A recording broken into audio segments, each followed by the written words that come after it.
All welcome back to my channel Sulochana vibes 216. నేను మీ సులోచన. ఇవాళ egg milk paratha చాలా టేస్టీగా అండ్ సాఫ్ట్ గా ఎలా చేసుకోవాలో ఈ వీడియో స్టార్ట్ చేసే ముందు మన ఛానల్ ని గనక ఫస్ట్ టైం చూస్తున్నట్లయితే ఛానల్ ని సబ్స్క్రైబ్ చేసుకుని పక్కనే ఉన్న బెల్ ఐకాన్ ని క్లిక్ చేయండి. Thank you.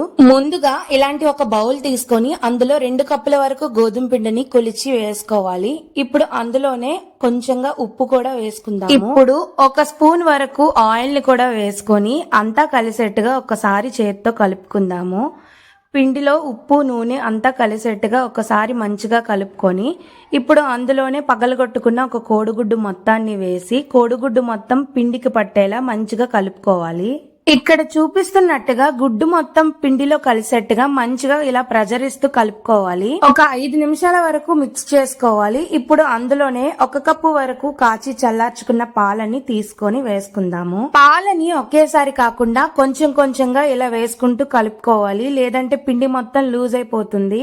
చూపిస్తున్నట్టుగా ఇంత సాఫ్ట్ గా పిండి మొత్తం కలుపుకోవాలి. 1 స్పూన్ వరకు చక్కెర వేసుకుని అంతా కలిసేట్టుగా కలుపుకోవాలి. చక్కెర వేసుకోవడం వల్ల పరాటాలు చాలా సాఫ్ట్ గా ఉంటాయి. ఇంత సాఫ్ట్ గా కలుపుకున్న తర్వాత మూత పెట్టుకుని 15 నిమిషాల పాటు పక్కన పెట్టుకుందాము.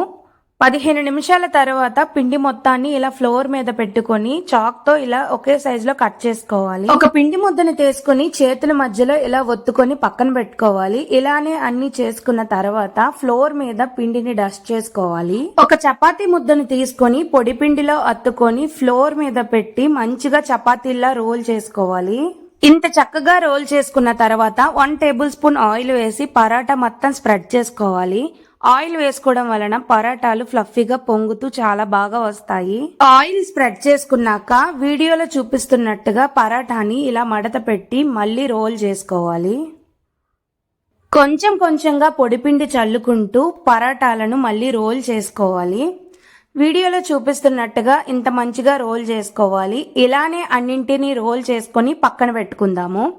చూడండి, పరాటాలు చూపిస్తున్నట్టుగా ఈ సైజ్ మందంలో ఉంటే కరెక్ట్ గా సరిపోతుంది. పరాటాలు చక్కగా కుదురుతాయి. ఇప్పుడు వీటిని కాల్చుకోవడానికి ప్యాన్ పెట్టుకొని హీట్ చేసుకుందాము. ప్యాన్ చక్కగా హీట్ అయిన తర్వాత ఒక పరాటాని వేసుకొని చక్కగా కాల్చుకోవాలి. చూడండి, ఒక సైడ్ చక్కగా కాలిన తర్వాత మాత్రమే ఇంకొక సైడ్ కి తిప్పుకోవాలి. ఇప్పుడు కొంచెంగా ఆయిల్ వేసుకొని ఆయిల్ మొత్తం స్ప్రెడ్ చేసుకోవాలి. ఇప్పుడు మరొక వైపు కూడా తిప్పుకొని కొంచెం ఆయిల్ వేసుకొని పరాటాని కాల్చుకుందాము. పరాటాలను ఇలానే కొంచెంగా ఒత్తుతూ కాల్చుకోవాలి. చూసారా ఎంత చక్కగా పొంగుతున్నాయో.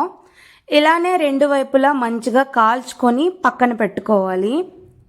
ఇక్కడ చూపిస్తున్నట్టుగా అలానే మిగతా పరాటాలను కూడా చక్కగా కాల్చుకొని గుడ్డు పాలతో చేసుకునే ఎగ్ మిల్క్ పరాటా రెడీ అయిపోయినట్టే. చాలా బాగుంటాయి. వీటికి సైడ్ డిష్ కూడా అవసరం లేదు. చాలా సాఫ్ట్ గా ఉంటాయి. పిల్లలైతే చాలా ఇష్టంగా తింటారు. ఒక్కసారి ట్రై చేయండి, ఖచ్చితంగా నచ్చుతుంది. ఊరికనే తినేస్తారు, అంత బాగుంటాయి. నచ్చితే కనుక ఒక లైక్ చేయండి, మన ఛానల్ ని సబ్స్క్రైబ్ చేసుకోండి. Thank you for watching.